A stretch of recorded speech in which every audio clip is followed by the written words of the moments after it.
Assalamualaikum warahmatullahi wabarakatuh. Kembali lagi kawan di Legenda Catur Dunia. Selamat buat Vincent Kemmer, pemain tuan rumah yang berhasil menjadi juara seri pertama turnamen catur 960 Freestyle Chess Grand Slam Tour 2025 setelah mengalahkan Fabiano Caruana di final dengan skor 1,5-1,5, menang pada game pertama dan menahan remis pada game kedua. Di posisi ketiga ada Magnus Carlsen yang berhasil mengalahkan Javokir Sindarov dengan skor 2-0.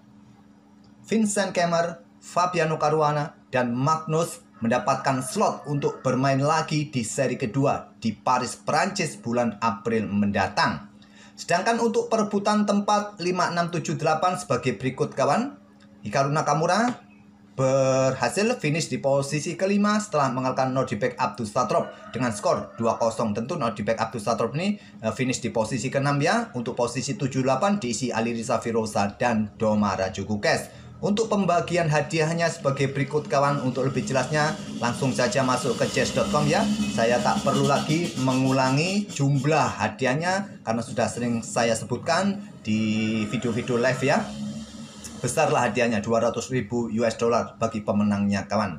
Itu belum lagi ditambah pembagian 90.000 US dollar dibagi pada para pemain. Oke, untuk game kali ini kita ulas permainannya Magnus saja ya. Karena permainan Fabi versus Kemmer pada game kedua berakhir miss kawan. Kita otak-atik permainannya Magnus Carlsen versus Javokir Sindarov pada game kedua. Untuk perebutan tempat ketiga dengan posisi 909. Cukup menarik angkanya. Ya beberapa hari ini cukup menarik ya. 866. Terus kapan hari itu berapa ya? Sekarang 909 kawan. Nah, ada satu pion yang tak terkawal. Seperti biasa, kita akan cari ada pion G ya, yang tak terkawal oleh para perwira dari baris pertama ataupun baris ke-8. Oke, start. Kita mulai. Magnus Pegang Putih mengawali dengan pion D4 untuk buka akses menteri juga untuk mendapatkan kontrol di senternya. Pion D6, Magnus dengan pion E4 untuk segera ya, kuasai petak pusat. Sepertinya tadi pion ini hanya satu petak didorong, tidak disukai oleh engine. Langsung pion D5 lebih kuat ketimbang pion D6. Oke, pion D6 saja. Magnus tadi mengikutinya dengan pion E4. Ada pion E5 menantang pertukaran. Magnus menolak, dorong saja maju pion ini kawan untuk mendapatkan ruang. Tentu saja di counter dengan pion F5. Seperti permainan French defense terbalik ya. Ada pion F3, Magnus tetap pertahankan dan juga buka diagonal gelap. Maaf, salah klik ini ya, salah klik. Kita kembali lagi ke langkah aslinya. Bermaksud untuk buka diagonal gelap juga, untuk pertahankan pion pusat juga. Ada pion F3, Javokir Sindarov menutup permainan kawan. Pion C4 lanjut Magnus, pion C5. Langkah bertanda kuning langsung kita dapat di tahap pembukaan. Pion C6 langsung menantang pertukaran kawan. Memang harapannya end pasen ya. Harapannya end pasen dan menteri langsung bisa keluar. Coba langsung menyerang pion yang di sini, ini kurang bagus. Oke, kembali lagi ke permainan aslinya kawan. Jadi Magnus menahan diri, kembangkan kuda F2 terlebih dahulu agar cepat aktif, tidak berada di pojok terus. Gajah A5, kuda D2, blokade ancaman terhadap bentengnya. Kemudian kuda D7, ada kuda D3. Lanjut Magnus Carlsen berkembang juga buka diagonal gelapnya. Mungkin juga benteng siap digeser, kuda ke petak B3. Menteri C7, ada pion A3. Sepertinya Magnus Carlsen akan mempersiapkan pion B4-nya. Di sini gajah caplok kuda D2. Lanjut Javokir Sindarov ambil balik oleh menteri, diikuti gajah F7. Pion G3, Magnus Carlsen ingin membuka permainan kawan, ditolak diperkuat dengan pion G5. Kemudian ada pion B4. Magnus ingin permainan terbuka, Javokir Sindarov ingin permainan tertutup kawan. Pion B6, ada gajah A4, pin kuda terhadap benteng. Kemudian rokade pendek dipilih oleh Javokir Sindarov, rokade sisi kanan. Admin coba satset saja kawan. Enak juga kalau satset ya, nggak banyak omong. Memang kawan di catur 960 apa yang bisa admin tunjukkan di tahap pembukaan, karena tidak ada teori-teori, tidak ada database permainan catur 960 kawan. karena ini adalah catur yang baru populer akhir-akhir ini ya. Nah, pion H4. Magnus ingin tetap membuka permainan. Ada gajah G6. Magnus membuka permainan terlebih dahulu. Dengan pion G pukul pion F4. Bagaimana jika kita ambil pion ini saja ya? Pion H pukul pion G5. Hitam yang akan pukul pion yang di sini. Coba rebut pion yang di sini. Mungkin menteri G2 pertahankan pion, serang pion ya. Oke, atau nanti disusul dengan benteng naik, benteng doubling, bisa juga.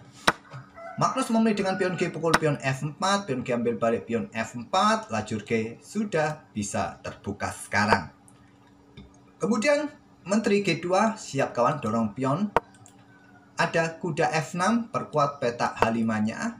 Nah, Magnus dengan gajah C6, serang benteng, benteng B8, Magnus angkat raja ke B2, meninggalkan lajur B kawan. Kuda F7 lanjut Javogir Sindarov, dan di sini gajah dikembangkan secepat mungkin untuk berikan jalan bagi benteng kalau mau geser ya. Merupakan langkah terkuat. Magnus memilih dengan benteng AB1. Ini juga langkah bagus dari Magnus Carlsen walaupun engine tidak terlalu menyetujuinya kawan. Oke, Magnus tempatkan benteng di lajur B untuk mengimbangi benteng hitam di lajur B ini. Raja H8 mojok kawan menghindari lajur G. Kemudian benteng B3. Masih gajah F2 kawan. Ini langkah kuatnya. Tapi Magnus angkat benteng. Apakah untuk persiapan doubling? Tidak lagi bermain di sisi menteri kawan. Maksud saya keserimpet ngomongnya. Maksud saya tidak bermain di lajur G. Geser langsung ke lajur B. Kuda D8 serang gajah, Magnus mempertahankannya, gajah B5 dan ada gajah A5 serang pion yang di sini. Magnus melepaskannya kawan, geser menteri ke B2, melepaskannya, bukan keputusan yang bagus. Gajah F2, masih langkah kuatnya gajah F2. Gajah ke H5, buka juga lajur G, siap-siap benteng juga mengisi lajur G. Magnus malah meninggalkan pionnya kawan, menteri B2. Apa tujuannya berada pada diagonal ini? Mungkin ada ide pengorbanan nanti pada pion-pion di ruang gelap ini juga untuk persiapan serangan di sisi menteri juga kah? Kita lihat saja. Nah, Javogir Sindarov sama seperti kemarin ya. Saat kemarin menterinya di petak B3 dan Magnus melangkah kuda G6 meninggalkan pion F7, tidak ambil pion F7. Begitu juga sekarang ditawari Magnus pion F3. Memang kawan, pion ini tidak gratis, percuma. Karena jika gajah ambil pion F3, maka kuda ini juga siap ambil pion E5. Mungkin kalian lanjutkan di sini gajah ambil pion E4, maka kuda ke D7 garbuan 2 benteng kalian. Kalian caplok dengan kuda di sini kawan, nggak bisa karena dalam posisi kena pin kuda ini kawan. Nah, jadi di posisi ini ya mungkin kalian caplok langsung kuda ini, benteng ambil gajah di F3. Oke, tidak ambil pion. Tapi ini juga salah satu opsi, betul ya. Memilih dengan agak pilek kawan, pin agak pilek ngomong yang nggak enak. Nah, pion C pukul pion B4, pilihan Javogir Sindarov. Kuda korbankan oleh Magnus, ambil pion F4, tidak langsung ambil pion B4 kawan. Memang ini adalah langkah terbaik untuk korbankan kuda. Karena jika benteng ambil pion ini langsung, gajah sekarang akan berani ambil pion F3. Magnus korbankan kuda ambil pion F4. Untuk membuka diagonal ini jika diterima, maka gajah siap mengikuti, menekan kuda ini terus kawan. Mungkin ada menteri E7, pion ini akan siap didorong ke depannya. Mungkin benteng E2 terlebih dahulu. Korban Magnus tidak diterima, pion A6. Gajah ambil pion A6, benteng A8, gajah B5 dan benteng ambil pion A3. Pertukaran berharap terbuka kawan. Lajur A, tapi pion ini tidak diambil. Biarkan pion ini jadi tameng, jadi payung perlindungan. Menteri geser saja ke C3, lanjut Magnus, ada gajah E8 menantang pertukaran, diterima, caplok kembali dengan kuda. Nah, ada discover kawan. Baru sekarang kuda diselamatkan, mundur ke E2, kuda kembali ke F6. benteng B1 menekan pion yang di sini kawan bersama gajah. Ada kuda D7, perkuat posisi pion dan pion F4. Lanjut Magnus. Ya tidak akan berani ya, sikat oleh benteng, tidak bisa ambil pion. Di sini kuda B7, persiapan lompat ke petak C5 kawan, tapi kurang presisi. Benteng G8 kesukaan engine, tapi kuda B7 cukup logis juga untuk bawa salah satu kuda nanti ya petak C5. Di sini Magnus membuat langkah pengorbanan kudanya lagi. Kemarin juga begitu kawan, kuda-kuda Magnus Carlsen 2 kali dikorbankan. Atau yang terakhir kemarin ya taktik korban sementara ya. Kali ini dikorbankan secara penuh tadi kawan. Nah, kuda ke C5, kuda D ke C5.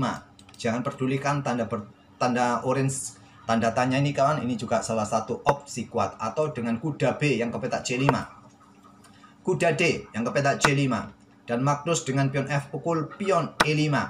Ambil balik kawan. Bang, tadi kenapa bang nggak diambil? Ya maaf ya, lupa untuk memberikan analisanya.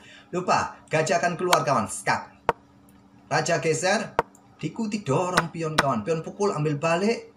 Coba lihat, dua pion ini akan sangat-sangat merepotkan. Dan lajur F sudah terbuka penuh, lajur G terbuka penuh. Ini bisa dimanfaatkan benteng menteri, bisa sewaktu-waktu akan bergeser. Jadi pengorbanan ini ditolak, memilih kuda D ke C5. Magnus pion F pukul pion E5. Ambil balik kuda E6. Pertukaran kawan, ambil balik, tidak meluncur terlebih dahulu untuk ambil pion B6 tempo. Setelah menteri geser baru pion ambil kuda E6.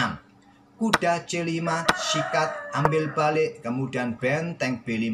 Sangat mudah Magnus Carlsen membuat langkah-langkah kawan. Ada serangan benteng F2 skak, mundur, skak lagi, blokade, dan mundur lagi pion H5. Lanjut Magnus.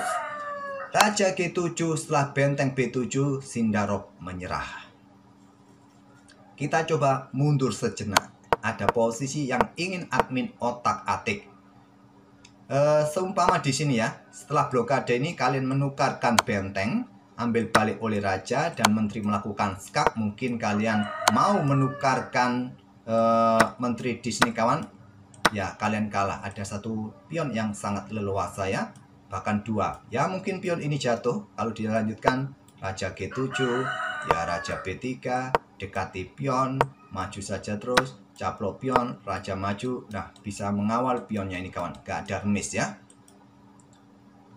Oke kawan, tadi setelah benteng mundur, pion H5, raja G7, dan benteng B7, Javokir Sindarov menyerah.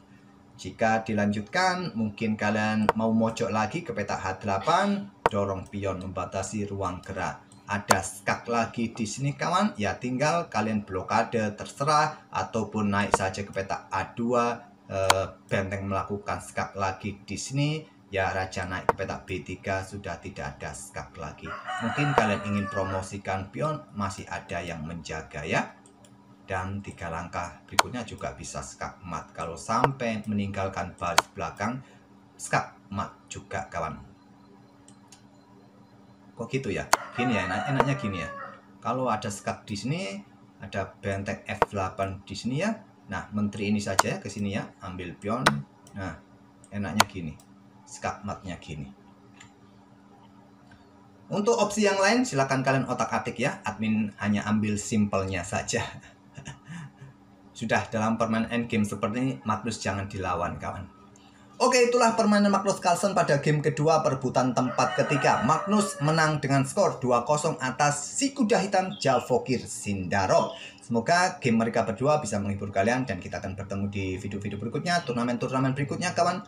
Terima kasih, jangan lupa tinggalkan jejak kalian, like, komen, dan subscribe bagi kawan-kawan yang baru mampir. Wassalamualaikum warahmatullahi wabarakatuh.